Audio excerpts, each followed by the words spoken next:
इस वीडियो में हम देखने वाले हैं राउंड रॉबिन शेड्यूलिंग एल्गोरिदम। ठीक है, ये एल्गोरिदम आपने रियल लाइफ में देखा ही होगा। यानी जब भी आप पानी पूरी के स्टॉल पे, यानी पानी पूरी यानी कोई भी आपके लोकल लैंग्वेज में जो भी कहते हो, पानी पूरी को गोलगप्पा, ठीक है, यानी पानी पूरी के स्टॉल में जो है वहाँ पर आपने राउंड रॉबिन सिस्टम देखा होगा। यानी क्या, 4 से 5 लोग जो है लाइन में खड़े रहेंगे और जो भी पानी पूरी बनाने वाला है वो सभी को एक एक करके एक एक पानी पूरी जो है वो देता जाएगा। सेम यही सिस्टम इसमें भी है। और यहाँ पर जो एक एक पानी पूरी है ना, वो क्या होगा, हमारा टाइम क्वांटम, या फिर यहाँ पे क्वांटम स्लाइस कुछ है। ठीक है, वो देखते हैं आगे। यहाँ पे हमारा सिलेक्शन क्राइटेरिया क्या होगा, each selected process is assigned a time interval. यहाँ पे अगर रियल लाइफ का एग्जांपल ले तो यहाँ पे सभी को एक एक पानी पूरी दी जा रही है और यहाँ पर ऑपरेटिंग सिस्टम में हर एक प्रोसेस को एक टाइम इंटरवल दिया जा रहा है, जिसे हम कहते हैं टाइम क्वांटम या फिर time slice. Okay, process is allowed to run only for this time interval. जो प्रोसेस है उन्हें सिर्फ यही पर्टिकुलर टाइम असाइन किया जाएगा, इसके अलावा वो ना ही उससे ज़्यादा यूज़ करते, ना ही उससे ज़्यादा यूज़ कर सकते, ना ही उससे कम। ठीक है, सबको एक एक पानी पूरी ही दी जाएगी और उससे ज़्यादा नहीं दी जाएगी। Here 2 things are possible. यहाँ पे 2 चीज़ें पॉसिबल है। पहला तो क्या, प्रोसेस इज आइदर ब्लॉक और terminated before the quantum has elapse. ठीक है, क्वांटम की साइज़ जो है काफ़ी ज़्यादा है और जो प्रोसेस की साइज़ है उसे सिर्फ 2 यूनिट चाहिए और क्वांटम बनाया हमने 4 का, तो फिर ये जो क्वांटम स्लाइस है वो 4 का है और जो प्रोसेस को ज़रूरत है वो 2 की ही है। तो यहाँ पे क्या हो रहा है, क्वांटम स्लाइस से पहले ही जो प्रोसेस है वो टर्मिनेट हो जा रही है। In this case the CPU switching is done. तो इस केस में क्या होगा, 2 यूनिट देने के बाद जो है CPU जो है वो स्विच हो जाएगा दूसरे प्रोसेस में उसे रन करने के लिए। यानी यहाँ पर रेडी क्यू है और एक यहाँ पे क्वांटम हमारा 3 स्लाइस का 3 मिलीसेकंड का है। ये हेड है, ये टेल है। यहाँ पे इसे P0 को 2 यूनिट 2 मिनट के लिए CPU चाहिए, P1 को भी 2 मिनट के लिए और P2 को भी 6 मिनट के लिए और यहाँ पे P3 को 1 मिनट के लिए। अभी P3 जो है पहले यहाँ पर क्यू में लग जाएगा। अब यहाँ पर जो है ये 3 क्वांटम है ना, वो यहाँ पर अप्लाई हो जाएगा। ठीक है, यहाँ पर कितना था, 2 था ना, पर क्वांटम जो है वो 3 का था, तो ये जो पूरा 3 है वो इसमें से 2 माइनस हो जाएगा और जो 1 बचा है ना वो वेस्टेज जाएगा।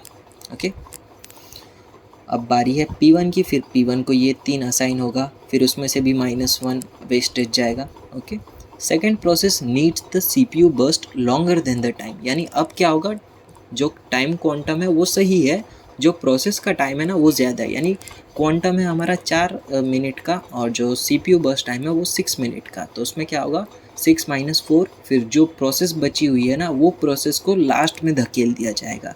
In this case process is running at the end of the time quantum. यानी जो भी प्रोसेस जिसके ऊपर अभी हमने 6 - 4 करके किया ना, जो भी अभी प्रोसेस के 2 यूनिट बचे उस प्रोसेस को लास्ट में धकेल दिया जाएगा। Now it will be preempted and move to the end of the queue. यहाँ पे हमने लास्ट में उसे सेंड कर दिया है। CPU will be allocated to the another process. यहाँ पर जो है क्वांटम टाइम क्वांटम की लेंथ डिसाइड करना काफ़ी क्रिटिकल हो जाता है। यहाँ पर 3 है, यहाँ पर 4 है, हमें पता नहीं कौन सा टाइम क्वांटम कहाँ पर बेहतर होगा। ठीक है, तो ये डिटरमाइन करना काफ़ी मुश्किल है। यहाँ पर हमने 3 वापस लिया, यहाँ पे हेड टेल। यहाँ पे देखो P0 का 4 है बर्स्ट टाइम और यहाँ पे हमारा टाइम क्वांटम कितना है, 3। ठीक है, ये सबको पहले ले लेते हैं। ठीक है, यहाँ पर अब क्या होगा, ये P0 का कितना 4 है ना बर्स्ट टाइम, तो अब 3 क्वांटम आप इसे असाइन कर दो तो कितना बचेगा यहाँ पे 1। अब ये जो P0 है ना उसका 1 होने के बाद उसे आप लास्ट में धकेल दो। ठीक है, ये चीज़ आपको ध्यान देनी है। ओके, अब फिर P2 आएगा, फिर P2 को ये 3 असाइन होगा, फिर माइनस। ठीक है, ये सब प्रोसेस हम एग्जांपल में डिटेल में देखेंगे। डिसीजन मोड, इसमें आपको क्या करना है, प्रीएम्प्टिव, वही जो अभी हमने पिछले वीडियो में समझा था ना, वही है preemptive. Selection of a new job is as per FCFS scheduling algorithm. यहाँ पर जो है न्यू जॉब जो है FCFS शेड्यूलिंग एल्गोरिदम के थ्रू समझेंगे हम अभी। प्रीएम्प्टिव का मतलब पता है ना, when a new process arrives its total time compare to the current process and remaining run time. ठीक है, यानी जो भी आपकी करंट प्रोसेस है ना वो एक ऐसे मोड पर आ चुकी है जहाँ पर एक और न्यू प्रोसेस अराइव हो रही है और वो न्यू प्रोसेस का टाइम जो है आपके करंट प्रोसेस से कम है, तो फिर वो न्यू प्रोसेस जो है उसे आप रन करोगे, और जो जूनी प्रोसेस है उसे आप सस्पेंड कर दोगे, उसे हम कहते हैं प्रीएम्प्टिंग। ओके, इम्प्लीमेंटेशन किसके थ्रू होगा? फीफो क्यू के थ्रू। और यहाँ पे इफ़ एनी प्रोसेस कम्स और process release the CPU, the process is preempted, it is move to the end of the queue. ठीक है, आपने किसी को सीपीयू असाइन किया और फिर भी उसका कुछ सीपीयू यूटिलाइज होना बाकी है, तो उसे आप क्या करोगे? एंड क्यू के एंड में धकेल दोगे। When CPU becomes free, a process from the first position in a queue is selected to run. ठीक है, ये क्यू में जो भी एकदम फर्स्ट पोजीशन पर जो होगा उसे आपको पहले एग्जीक्यूट करना है, ये बात ध्यान रखना है। ठीक है, एग्जांपल देखते हैं। ठीक है, यहाँ पे P0 है, जो पहले आया है उसे 10 पानी पूरी खानी है, और फिर P1 आएगा उसके बाद, उसे 6 आलू पूरी पानी पूरी खानी है। फिर P3 आएगा, P2 आएगा जिसे 2 पानी पूरी खानी है। फिर P3 आएगा जिसे 5 पर आएगा, उसे 4 पानी पूरी खानी है। ठीक है, ये पानी पूरी हम बाद में खाएंगे। पहले क्वांटम स्लाइस देखते हैं, यानी कितनी पानी पूरी उन्हें देनी है, ये हम एग्जाम्पल के थ्रू समझेंगे तो ज़्यादा समझ में आएगा। ठीक है, यहाँ पे हम सभी को 4 पानी पूरी देंगे। ओके, और यहाँ पे क्या होगा पता है? कॉन्टेक्स्ट स्विचिंग होगा। कॉन्टेक्स्ट स्विचिंग क्यों होगा? यहाँ पे अगर किसी को कम पानी पूरी चाहिए होगी उसे हम पहले दे देंगे। तो इसमें हमें कॉन्टेक्स्ट स्विचिंग में क्या होगा? हमें 1 मिलीसेकेंड का ओवरहेड बीच में रखना होगा, ये बात का हमें ध्यान रखना है। ओके, कॉन्टेक्स्ट स्विचिंग पढ़ा है ना इसके पहले वीडियो में, प्रोसेस क्रिएशन ब्लॉक पीसीबी के बाद के वीडियो में ही हमने कॉन्टेक्स्ट स्विचिंग देखा था, वही चीज़ है इसमें। ओके, तो पहले हम 0 से स्टार्ट करेंगे। P0 0 पे कौन आया? P0। अब P0 को हम क्या करेंगे? 4 पानी पूरी दे देंगे। ठीक है, तो 4 पानी पूरी दे दी हमने यहाँ पर, तो 10 - 4 क्या होगा? 6। अब ये जो P0 है वो लास्ट में धकेल दिया जाएगा, पर यहाँ पर अभी ये दोनों आ चुके हैं। ठीक है, 0 से 4 में कौन कौन आएगा? P1 और P2। अब यहाँ पर P1 और P2 आ चुके हैं, और फिर लास्ट में आप P0 को डाल दो। ठीक है, यहाँ पे P1 और P2 आ चुके हैं पानी पूरी खाने, और अब जो P0 है वो लास्ट में आ जाएगा। ओके, अब कौन आएगा पहले? P1 आया ना पहले, तो P1 को आप 4 पानी पूरी दे दो, पर उससे पहले आप बीच में एक कॉन्टेक्स्ट स्विच का 1 मिलीसेकेंड का गैप रखोगे यहाँ पर। ओके, यहाँ पे कॉन्टेक्स्ट स्विचिंग का आप बीच में ओवरहेड रखोगे, और यहाँ पे P1 को आप 4 पानी पूरी दे दोगे, यानी 5 4 दे दिया ना। P1 कितना है? 6 है, 6 में से हमने उसे 4 दे दिया है, तो अब बचा वो 2। ठीक है, पीछे आपने देखा ना कि यहाँ पर पहले P1 है, अब P1 जो है यहाँ से कट होकर P1 लास्ट में चला जाएगा। ठीक है, पर यहाँ पर जो है 5 पर P3 भी आ चुका है, तो P1 से पहले यहाँ पर आएगा P3, ये P2 P0। ठीक है, P2 P0 याद रखो अभी। ठीक है, ये P2 P0। ठीक है, और यहाँ पे हम 5 पर आ चुके हैं, और 5 पर जो है ऑलरेडी P3 अब आ चुका है, तो P3 को आपको थर्ड रो में लिखना है, जो भी थर्ड रो में लिखना है, और फिर P1 को लिखना है लास्ट में। ओके, अब P2 आया, P2 को भी अब 2 पानी पूरी चाहिए। ठीक है, अब इसे 2 पानी पूरी ही चाहिए, तो आप पहले क्या करोगे? एक क्वांटम जो भी कॉन्टेक्स्ट स्विच का है 1 मिलीसेकेंड का ओवरहेड वो करोगे, और उसे सिर्फ 2 ही दोगे, भले वो जो 4 का यूनिट है उसमें से 2 जो है वो वेस्टेज जाएगा। ओके, अब यहाँ पे क्या क्या बचा? ठीक है, यहाँ पे हमने P2 कंप्लीट कर दिया, अब बचा P0 P3 P1। ठीक है, यहाँ पे P0 P3 P1 बचा है। ओके, तो अब P0 को हम वापस 4 पानी पूरी देंगे। P0 को हमने पहले, उससे पहले हम ओवरहेड 1 मिलीसेकेंड का रखेंगे। P0 को हमने 4 पानी पूरी दे दी, अब P0 जो है वो लास्ट में चला जाएगा। ठीक है, P0 लास्ट में चला गया यहाँ पर।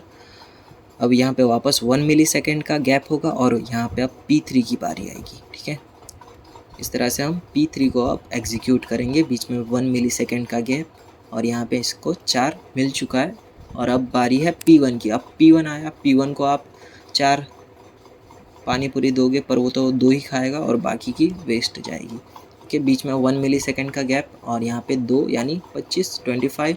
अब P0 बचा है, वापस यहाँ पे मिलीसेकेंड का एक 26 का आएगा कॉन्टेक्स्ट स्विच, और यहाँ पे वापस 28 तक के लिए P0 रन होगा। ठीक है, तो ये इस तरह से आप रियल टाइम के लिए देख सकते हो, रियल लाइफ एग्जांपल के थ्रू। ओके, अब क्या हुआ था लास्ट में? ओके, 28 लिखा है।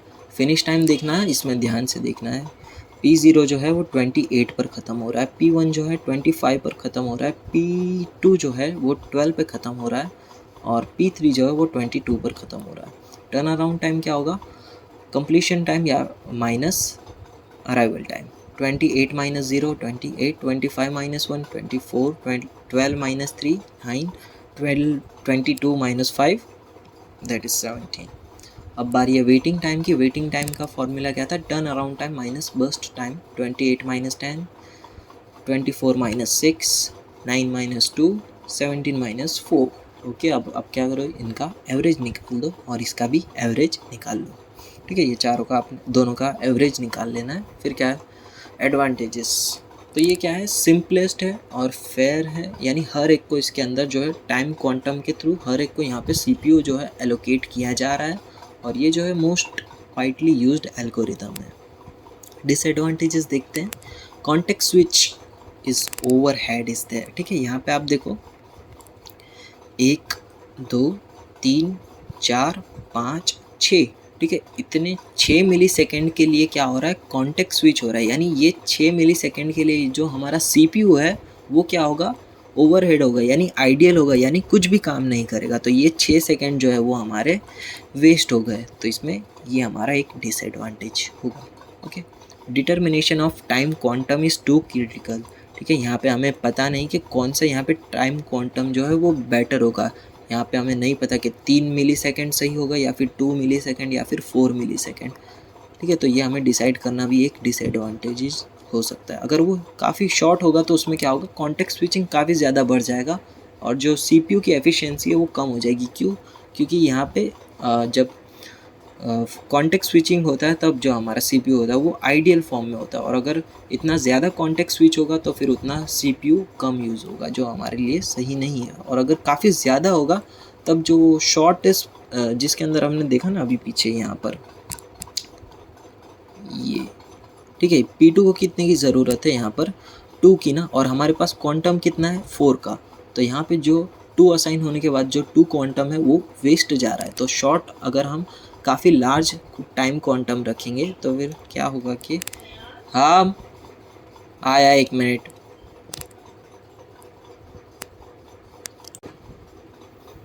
तो ये शॉर्ट प्रोसेस के लिए काफ़ी डिसएडवांटेजेस हो सकता है। ठीक है, इसके बाद हम देखेंगे प्रायोरिटी, नॉन प्रीएम्प्टिव प्रायोरिटी।